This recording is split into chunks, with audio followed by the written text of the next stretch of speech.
Harry and Meghan turned their backs on the royal family, packed their bags, and ran off to America looking for their fresh start.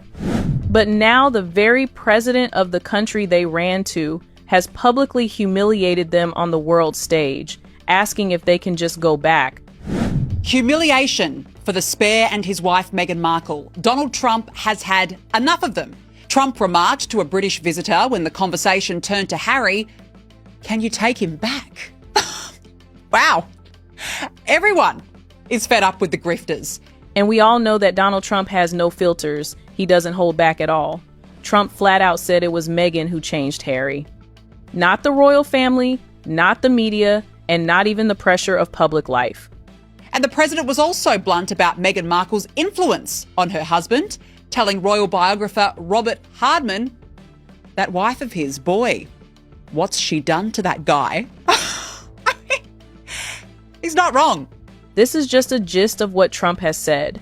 I will show you everything in this video. But why did this even happen? Why did Donald Trump publicly roast them? Well, there are quite a few reasons. Prince Harry reportedly traveled to Ukraine around the same period when King Charles visited the US. Some observers interpreted this move as Harry's attempt to regain relevance and visibility, similar to senior working royals receiving global attention. During his visit, Harry delivered a speech addressing the ongoing Russia-Ukraine conflict. He called for stronger American leadership and urged the United States to honor its international obligations. This is a moment for American leadership. A moment for America to show that it can honor its international treaty obligations. Not out of charity, but out of its own enduring role in global security and strategic stability. While the speech sounded serious and thoughtful to some listeners, it unexpectedly triggered a response from Donald Trump. When reporters later asked Trump at the Oval Office about Prince Harry's comments, this was his response. We're all very much looking forward to. Prince Harry today has said that he would like to see you do more to end the war in Ukraine. Do you think it's appropriate for a royal to make those comments ahead of the visit on Monday? Prince Harry? Yes, sir. How's he doing? How's his wife? Please give him my regards, okay? No, I don't know.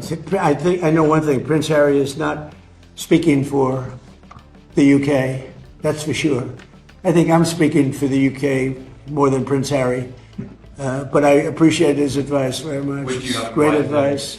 That single response stunned many observers. Instead of engaging with the political statement Harry had made, Trump redirected attention entirely, turning the moment into an awkward exchange. Many believe this reaction alone would have left Harry confused and questioning how seriously his remarks were being taken. The line about appreciating Harry's advice was widely viewed as sarcastic.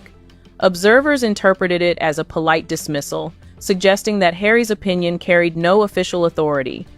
By emphasizing that Harry does not represent the United Kingdom, Trump reinforced the perception that the Sussexes are private citizens without formal royal standing despite Harry's royal background and military service. Shortly before King Charles's visit to the Oval Office, these comments were already circulating. When the king eventually met Trump, the atmosphere appeared friendly and warm. During conversations with visitors and officials, Trump reportedly made an off-the-record remark while joking about Prince Harry. Turning toward King Charles, he asked humorously, "Can you take him back?" He's privately savaged Prince Harry during King Charles's visit to America. Trump remarked to a British visitor when the conversation turned to Harry, "Can you take him back?"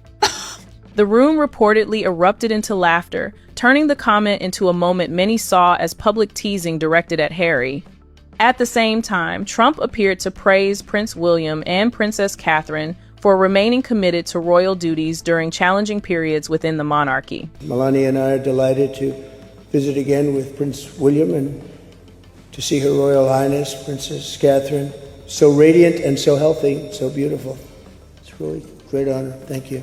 Trump's skepticism toward Harry and Meghan did not begin recently. Even before their departure from royal life, Trump had expressed strong opinions about the couple. When Harry and Meghan relocated to the United States during discussions surrounding immigration policies, Trump was asked whether Harry could face deportation. His response surprised many people. Trump said he would leave Harry alone, specifically because of Meghan, describing Harry as someone being led around and heavily influenced by his wife. Harry is whipped. Do you know the expression I'm whipped? familiar with the phrase. I won't use the full expression. But Harry is whipped like no person I think I've ever seen. I'm not a fan of Meghan. Yeah. I'm not a fan. And I wasn't right from the beginning. Same I think to poor you. Harry is being led around by his nose, okay? You think it's going to end? I do. I've been a very good predictor, as you know. I predicted almost everything. It'll end, and it'll end bad. And I wonder if Harry's going to go back on his hands and knees and say, please. He also reportedly described Meghan negatively, suggesting Harry already had enough challenges without adding immigration complications to his situation. Later, when asked about the Sussexes stepping back from royal duties, Trump again avoided giving a direct diplomatic answer. Instead, he just wished Harry good luck. I'm not a fan of hers.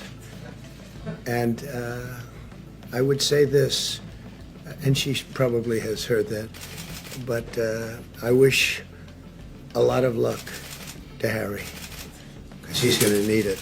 And Trump was not done there. He had previously called Meghan divisive and accused her of disrespecting Queen Elizabeth, which, if you have been following this channel, you already know is a very serious accusation.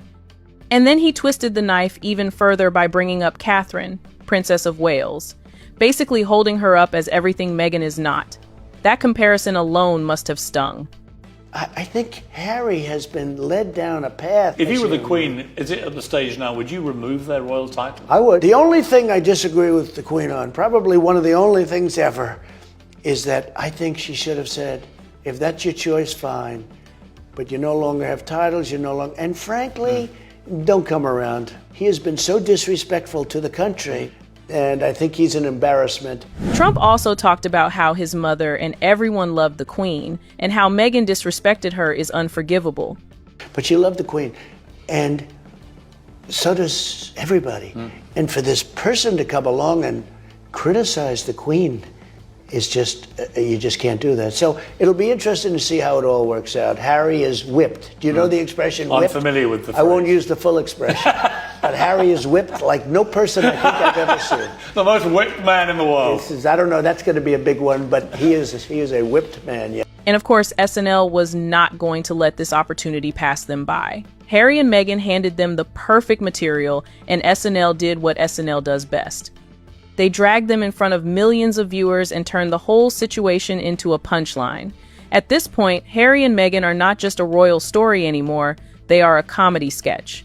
King Charles visited the U.S. to mark the 250th anniversary of American independence from Britain and to seek the release of a British hostage being held by an American terrorist. And Harry was not just going to sit there and take it quietly. He showed up on Late Night Live and took his shot at Trump directly, using comedy and impersonations to hit back. But here's the thing.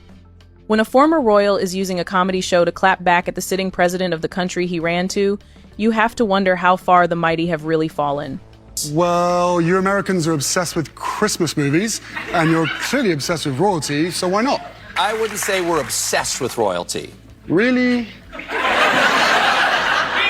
I heard you elected a king. However, many observers believe the earlier comments from Trump had already delivered what they consider the most embarrassing public message directed at the Sussexes. For now, Harry and Meghan appear to be maintaining a lower profile as these remarks continue to circulate widely. Many believe the comments created a lasting narrative that could follow them for some time. And let us be honest here. Harry left one of the most prestigious families in the world, gave up his titles, his duties, and his country, all for a fresh start in America. And now, the American president does not even take his calls seriously. Trump basically treated Harry like a lost puppy that wandered too far from home and needs to be returned. The man who once represented the British crown is now the punchline of Oval Office jokes and SNL sketches in the same week. That is not a glow up, that is a glow down. There you have it. Trump's remarks toward Harry and Meghan that have sparked strong reactions worldwide. Were his comments too harsh, or were they simply just the truth? Let us know your thoughts in the comments section, and do not forget to like, share, and subscribe. See you in the next video.